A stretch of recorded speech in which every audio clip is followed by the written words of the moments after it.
Why do people pack up their entire lives, leaving everything they have ever known to move across the world? Is it a choice or survival instinct? That brings us to the topic of today, which is migration. Migration is the movement of people across specified boundaries, nationally or internationally, to establish a permanent place of residence. Now, the United Nations defined permanent as change of residence lasting more than 1 year. Okay, migration has been a major process that has shaped the world to what it is today. It has economic, social, political, cultural, and even environmental impacts. Guess what? Migration comes with massive hidden costs that most people don't even talk about, both in places where people live behind and where they call home. Types of migration. There are two major types of migration, and they are immigration and emigration. Immigration is when you move into other people's country, you become an immigrant. While migration is the process whereby people move out of their own country into other people's country to live there permanently. When you move out from your own country to live in another people's country permanently, you become an emigrant. Okay, now let's talk about forms of migration. We have internal migration. Internal migration is the movement of people within the same country. For example, in Nigeria, movement of people from Kano to Lagos is internal migration, or movement of people from Ebonyi to Nasarawa is also internal migration. International migration, this is the process whereby people move from one country to another country. For example, somebody moving from Kenya to USA, that can be referred to as international migration. Rural urban migration, that's where people move from villages to cities. Okay, when people move from villages to cities, it becomes rural urban migration. Urban rural migration is when people move from cities to villages. It becomes urban rural migration. Then we'll talk about rural migration. Here, people are moving from one village to another village, or from one rural settlement to another rural settlement. That one can be referred to as rural migration. Then we have urban migration. Urban migration is when people move from one city to another city. For instance, you can move from Lagos to Port Harcourt. That can be referred to as what? Urban migration. Forced migration. This is the kind of migration where people are mandated, or people are made to leave a place against their own will. It can be as a result of war, persecution, or even natural disaster.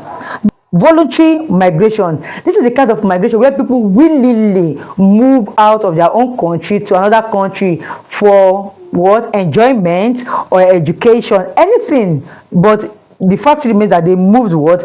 Willingly, nothing forced them out. Okay, let's talk about the factors of migration. There are two major factors of migration, and they are push factors and pull factors. The push factors are those things that can make people move out of a place. In fact, they are negative situations. Just know that push factors are what? Negative situations that can push people away from their region to another region, or from one region to another region. The first one on the board here is unemployment.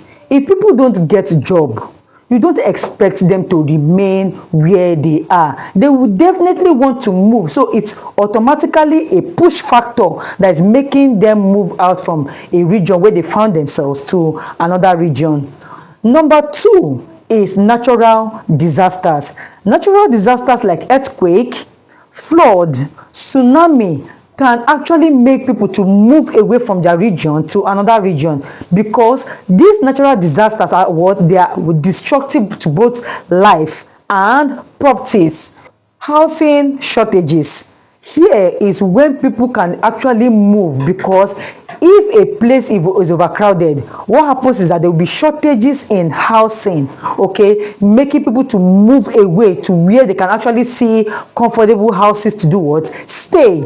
Persecution, if people are being hated because of their color, their culture, or their religion, guess what? They will definitely move away from that region because it is becoming what? Hostile to them.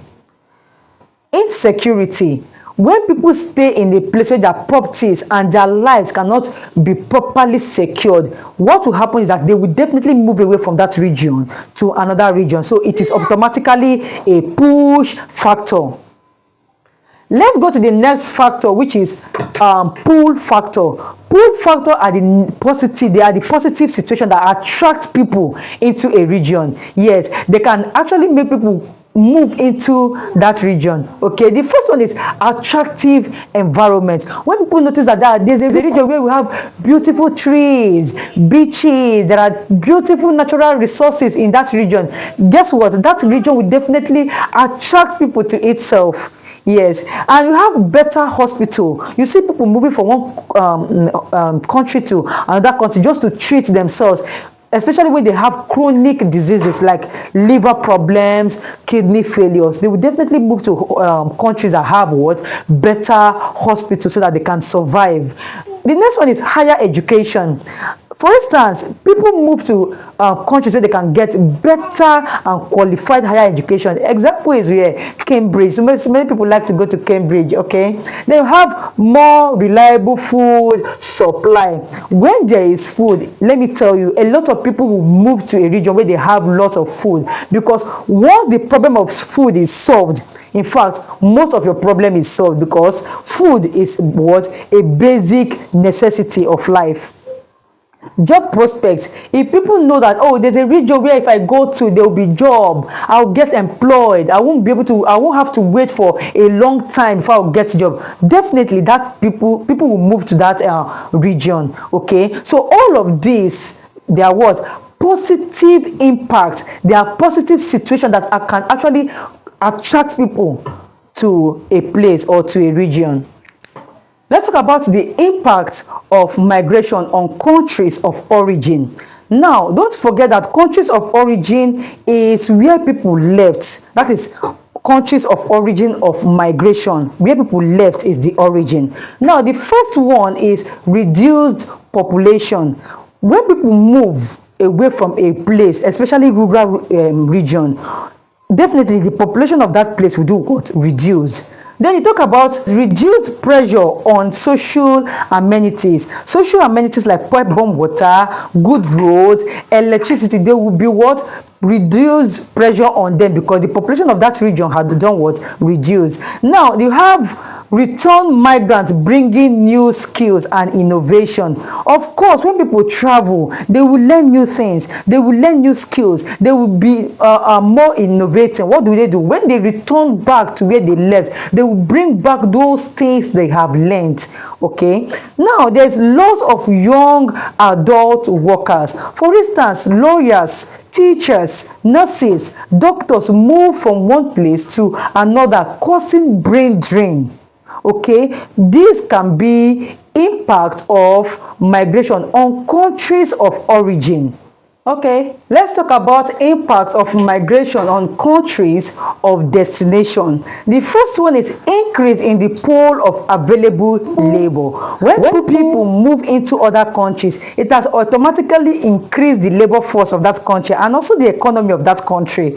Okay, there's increase in cultural diversity, because when you move into another country, what happens is that there will be cultural diversity there, because you are introducing your own culture into the culture of other people already staying in the country where you moved into. Then you have migrants may be accused of taking jobs from the long established population. Okay, now we have long established population in the country and you are joining them. So sometimes people who moved, who are migrants in other countries, are actually accused of taking jobs from those who have been in that country. There is increased pressure on social amenities, because the population of a country has increased as a result of you moving into that country. There will definitely be pressure on pipe-borne water, road, electricity. Now, you have increase in crime rates like pickpockets, car snatching, robbery in countries of destination. These are some of the impacts of migration on countries of destination. For today's lesson, we have learned the meaning of migration, types of migration, forms of migration, impacts of migration on countries of origin, and impacts of migration on countries of destination. Thanks for watching up to this point. Click on the like button, subscribe, and share, because there are many people who would actually need this topic to pass examinations like WAEC, NECO, JAMB, IGCSE, and even GCSE. See you in my next video. Bye.